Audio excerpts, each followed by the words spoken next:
말씀의 제목은 어리석음에서 벗어나라입니다. 어리석음에서 벗어나라. 오늘 우리가 읽은 이 시편 14편의 말씀은요, 다윗의 시로 알려져 있지만 다윗이 언제 또 어떤 배경에서 이 시를 지었는지에 대해서는 구체적으로 나와 있는 바가 없습니다. 그러나 이 시의 내용들을 잘 살펴보시면 하나님의 존재를 부정하고 또 하나님을 부인하는 어리석은 자들, 또 이러한 어리석은 자들의 악행에도 불구하고 착취와 압제에도 불구하고 그럼에도 불구하고 하나님을 유일한 피난처로 여기며 하나님을 통한 구원을 여전히 갈망하고 있는 그 의인들을 비교하고 있는 일종의 지혜시라고 볼 수 있는 장르에 속한다고 볼 수 있습니다. 특별히 오늘 새벽에는 이 본문의 내용들을 살펴보면서 우리 안에 영적인 어리석음, 오늘 다윗이 고발하고 있는 이 어리석음에 대해서 그 어리석음이 우리 안에도 있지는 않은지, 우리의 신앙의 참된 지혜를 회복하기 위해서 우리 안에 마땅히 제거되어져야 할, 버려져야 할 그러한 영적인 어리석음의 본질이 과연 무엇인가, 그것을 우리가 좀 함께 살펴볼 수 있기를 원합니다. 첫 번째로 우리가 본문을 통해서 살펴볼 수 있는 것은요, 우리의 삶에서 하나님을 밀어내는 어리석음을 벗어나야 한다라고 하는 것입니다. 우리의 삶에서 하나님을 밀어내는 어리석음에서 벗어나야 합니다. 우리 1절을 함께 볼까요? 어리석은 자는 그의 마음에 이르기를 하나님이 없다 하는도다. 그들은 부패하고 그 행실이 가증하니 선을 행하는 자가 없다. 오늘 보면 1절에서 이 어리석은 자로 번역된 나발이라고 하는 히브리어 단어가 있습니다. 나발. 이것은 영적 혹은 정서적으로 이 판단력이 부족한 어떤 그러한 상태를 의미하는 단어라고 할 수 있습니다. 판단력이 부족한 상태예요. 이것은 단순히 어떤 지능지수, IQ가 낮고 또 지식이 부족하다라고 하는 그러한 의미가 아닙니다.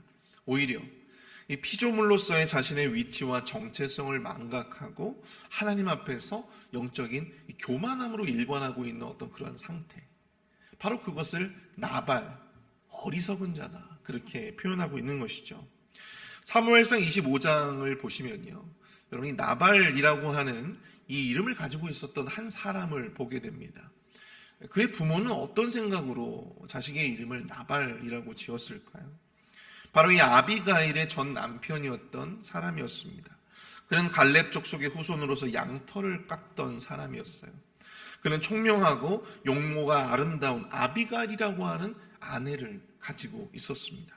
천성이 완고하고 또한 악했던 자가 바로 이 나발이었는데요, 그는 다윗에게 무례를 범했고 그를 모욕했습니다. 결국 이 지혜로운 아내였던 아비가일의 중재로 인해서 참극은 막을 수 있었지만 결국 하나님께서 그 나발을 치셔서 그 나발이 죽게 되었죠. 나발은 부유한 사람이었습니다. 수완과 능력이 아주 출중한 사람이었습니다. 그럼에도 불구하고 그는 하나님의 사람을 분별하지 못했고 그를 도우려하지 않았어요. 뿐만 아니라 하나님의 사람에게 무례를 범하고 하나님의 사람을 모욕했다라고 하는 것입니다. 악하게 행동한 것이죠. 어리석은 사람들의 이러한 악함, 이 나발과 같은 이 어리석은 사람들의 이러한 이 악함은 도대체 어디서 나오는가? 오늘 다윗은 그것을 하나님이 없다라고 생각하는 그들의 마음에서 비롯되어진다라고 이야기하고 있습니다. 하나님이 없다라고 여겨지는 그의 마음에서 비롯된다. 어리석은 자는 그의 마음에 이르기를 하나님이 없다 하는도다. 하나님이 없다고 생각하고 그렇게 믿으면서 살다 보니까 그들은 부패하고 그 행실이 가증하고 선을 행하는 자가 없다, 그렇게 이야기하고 있어요.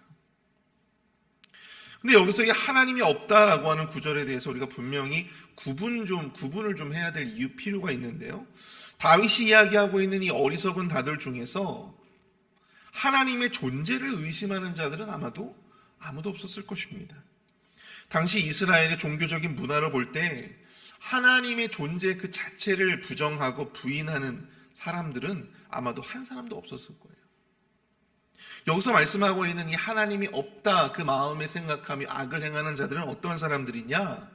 하나님의 존재적인 부인을 의미하는 것이 아니고요, 하나님이 존재하셔도 그 하나님께서 내 삶에 간섭하지 않으신다라고 하는 어떤 그릇된 믿음을 가지고 있었던 사람들, 자신의 삶에서 하나님을 점점점 밀어내고자 하는 그런 실천적인 무신론자들의 입장, 그러한 생각, 그런 마음의 중심을 가지고 있었던 사람들을 의미한다라고 하는 것입니다.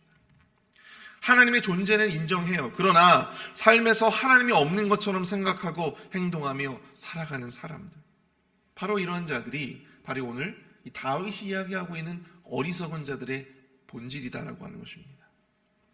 하나님을 믿습니다. 하나님께 고백은 하는데, 하나님 나와 함께 해주세요라고 하는 소원은 있는데, 삶에서 하나님의 뜻은 묻지 아니하고 하나님의 말씀보다 자신의 판단을 더 신뢰하며 무엇을 우리가 결정을 할 때에도 기도 없이 그렇게 결정하고 죄를 지으면서도 일말의 양심의 가책도 없이 하나님을 의식하지 않는 사람, 입술의 신앙은 있지만 삶의 신앙이 결여된 그러한 사람들, 바로 그들이 다윗이 이야기하고 있는 어리석은 사람들이다. 여러분, 구약의 사울 왕을 잘 아시죠?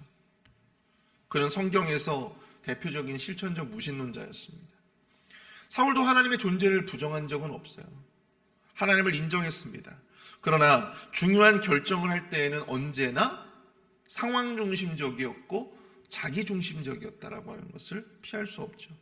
언제나 하나님의 말씀보다는 자신의 이해관계를 더 중요하게 우선하여 따졌던 사람이었습니다. 블레셋이 쳐들어오자 사무엘을 기다리지 못하고 자신이 마치 제사장인 것처럼 제사를 주관하고자 하였죠. 또한 아멜렉을 진멸하고 그들의 모든 소유를 남기지 말라고 하나님께서 분명히 말씀하셨는데, 사울은 어떠했습니까? 하나님의 명령을 어기고 아말렉의 왕이었던 아각을 죽이지 않고 좋은 양과 좋은 소는 자신을 위해서 남겨두었어요. 그리고 마치 사무엘에게는 사무엘을 위해서 남긴 것처럼 그렇게 둘러대었습니다. 신약에서는 이 가룟 유다도 대표적인 실천적인 무신론자였죠. 그는 예수님의 제자로서 예수님과 더불어 3년을 함께 했습니다. 예수님의 말씀도 직접 들었고 예수님이 행했던 기적도 직접 그 눈으로 보았습니다. 그러나 그런 그도 결국 은 30에 예수님을 팔아 넘겼어요. 입술로는 예수님의 제자를 자처하였지만, 입술로는 하나님 나라를 운운하였지만, 삶에서는 예수님보다 돈을 더 신뢰했던 이가 누구였습니까? 바로 가룟 유다였다라고 하는 것입니다. 사랑하는 성도 여러분, 지혜로운 신앙인이 되기 위해서 하나님 앞에서 우리가 균형 잡힌 온전한 그 신앙을 유지하기 위해서 우리 안에 이런 영적인 어리석음을 제거하는 저와 여러분들이 되실 수 있기를 축복합니다. 가장 먼저 우리 안에 있는 이 실천적인 무신론자의 입장을, 그러한 생각들, 그러한 삶의 흔적들을 제거해야 합니다. 입술로는 하나님을 인정하고 하나님을 찾지만 삶에서는 그 삶의 면면을 자세히 들여다보면 점점점 하나님을 밀어내고 있는, 하나님 귀찮아요, 하나님 뜻대로 하고 싶지 않아요, 내 뜻대로 하고 싶어요, 내 마음대로 살고 싶어요, 그런 마음들. 교회에서는 하나님을 찾는데 교회 밖을 나가면 하나님이 없고, 교회 밖을 나가면 기도하지 않고, 중요한 결정을 해야 될 조차도 하나님이 아니라 자신의 경험은, 또한 자신의 어떤 주변에 있는 사람들의 조언을 더 많이 구하는, 입술로는 하나님이 살아계시다고 말하면서도 어려움이 찾아오면 하나님보다 더 이 상황들, 자기 주변의 그 어려운 절망적인 상황들을 더 면밀히 바라보는, 거기에 마음을 빼앗기는 사람들.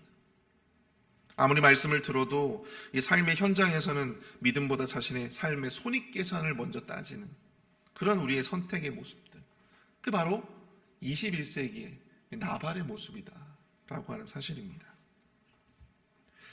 사랑하는 성도 여러분, 우리 안에 있는 이 어리석음을 제거하고 우리의 입술로 하나님을 인정하는 것만큼 우리의 삶의 모습 속에서도 하나님을 더 이상 밀어내지 않고 하나님을 우리의 삶의 주인으로 모실 수 있는 저와 여러분들이 되실 수 있기를 축복합니다.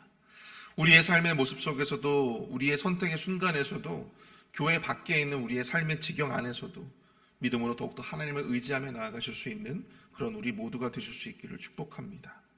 우리의 일상에서 하나님을 밀어내는 이 어리석음, 이 실천적인 무신론자에서 벗어나 우리 주 하나님을 우리의 삶의 진정한 주인으로, 또 우리 삶의 진정한 왕으로 모시며 살아가실 수 있는 그런 지혜로운 그리스도인들이 바로 저와 여러분들이 되실 수 있기를 축복합니다. 두 번째로, 우리의 삶에서 두려움 가운데서도 죄를 반복하는 어리석음에서 벗어나야 한다라고 하는 것입니다. 우리의 삶에서 두려움 속에서 죄를 반복하고 있는 어리석음에서 벗어나야 한다. 우리 4절과 5절을 보실까요? 죄악을 행하는 자는 다 무지하냐? 그들이 떡 먹듯이 내 백성을 먹으며 여호와를 부르지 아니하는도다. 그러나 거기서 그들은 두려워하고 두려워하였으니 하나님이 의인의 세대에 계심이로다. 오늘 보면 4절을 보시면 재미있는 표현이 나오죠. 그들이 떡 먹듯이 내 백성을 먹는다. 떡 먹듯이 내 백성을 먹는다.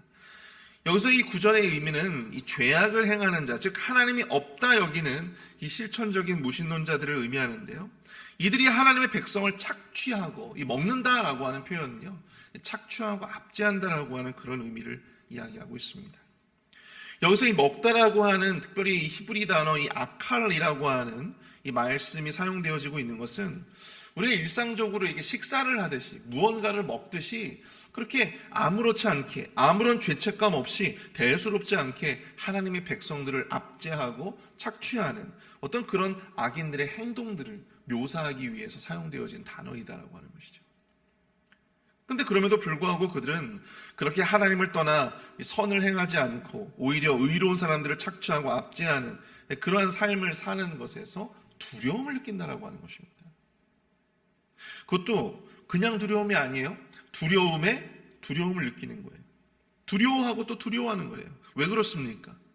그들의 삶에는 하나님이 없는데 의인의 세대에는 하나님이 함께 하시기 때문이에요.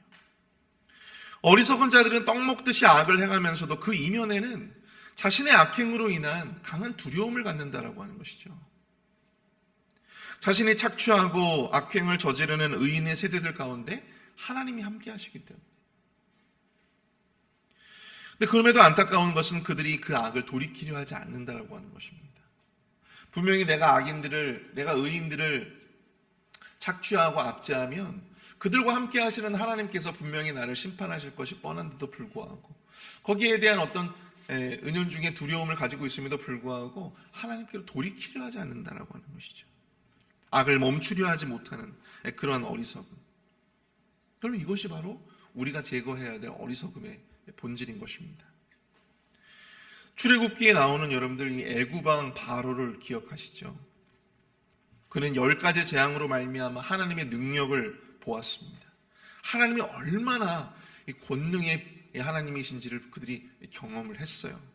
근데 그럼에도 불구하고 그들이 하나님에 대한 분명한 어떤 두려움을 가지고 있었음에도 불구하고 하나님의 그 재앙에 대한 두려움을 분명히 가지고 있었음에도 불구하고 문제는 그 재앙이 끝나면 언제 그랬냐는 듯이 하나님을 거역하고 하나님께 이 모세에게 했던 약속을 또다시 반복하는, 없었던 것으로 생각하는, 자신의 삶의 잘못된 방향을 수정하려 하지 않았던 그의 모습. 우리가 자동차를 운전할 때 우리가 보통 경고등이 뜨잖아요. 차에 경고등이 뜬다라고 하는 것은 무엇을 의미합니까? 그 차에 문제가 있다라고 하는 것을 의미하는 건 아니에요. 근데 그것을 방관하고 방치하면 어떻게 됩니까? 어느 날 갑자기 차를 써야 되는데 차에 시동이 걸리지 않아요. 차가 막 달리고 있는데 갑자기 차가 멈춰섭니다. 적은 비용으로 고칠 수 있는 차를 더 비싼 비용을 들여서 그 차를 고쳐야 하는 그 낭패를 볼 수가 있는 것이죠. 문제는 차에 문제가 있다라고 하는 것을 모르지 않았다라고 하는 것입니다. 그 문제가 있었음에도 불구하고 그 문제가 문제라고 하는 사실을 인지하고 있었음에도 불구하고 언젠가는 차가 멈출 수도 있겠다라고 하는 어떤 그런 생각을 하고 있음에도 불구하고 오늘은 아니겠지. 오늘은 아니겠지. 지금은 아니겠지라고 하면서 두려움을 가지고 차를 타는 거예요. 언제라도 그 차가 고장날 수 있었음에도 불구하고 그 두려움을 가지고 계속해서 운전을 해가는 모습입니다. 어리석음이죠. 사랑하는 성도 여러분, 왜 두려움을 가지고 일상의 죄를 반복하려고 하는 것일까요?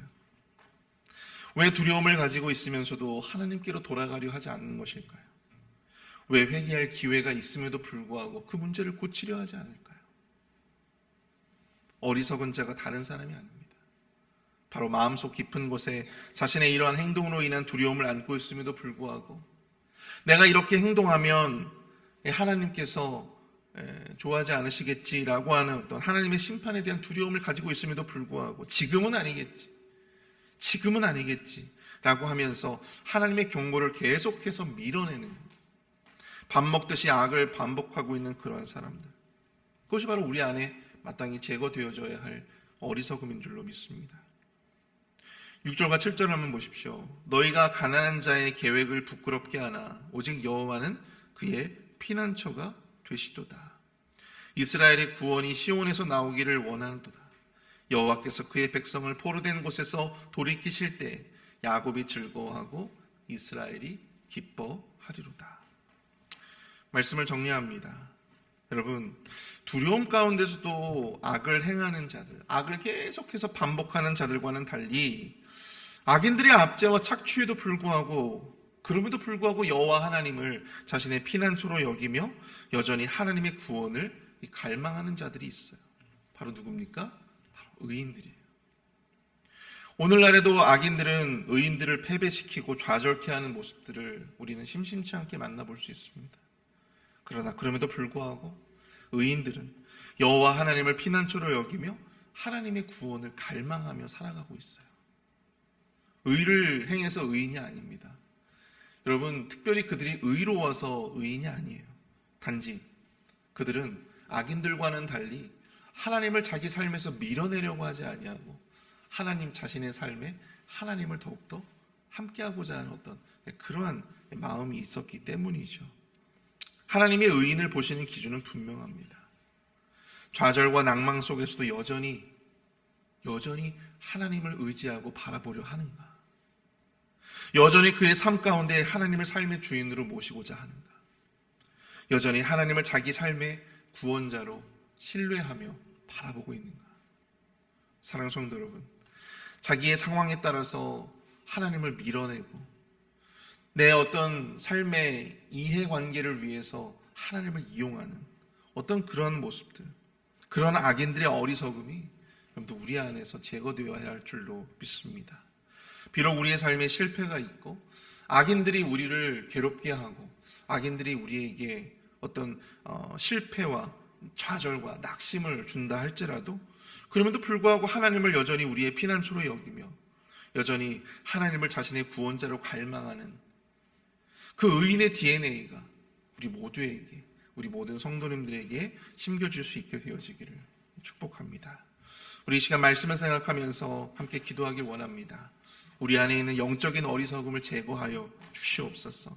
지혜로운 그리스도인으로서 온전히 살아갈 수 있도록, 여전히 악인들의 괴롭힘과 좌절과 낙심이 있다 할지라도 그럼에도 불구하고 하나님을 온전히 우리의 피난처로 여기며 우리 안에 있는 의인의 DNA로서 여전히 하나님을 우리의 삶의 주인으로 모시고 우리의 구원자로 바라보며 나아갈 수 있도록 인도해 달라고 이 시간 함께 우리 합심하여 기도하며 나가도록 하겠습니다.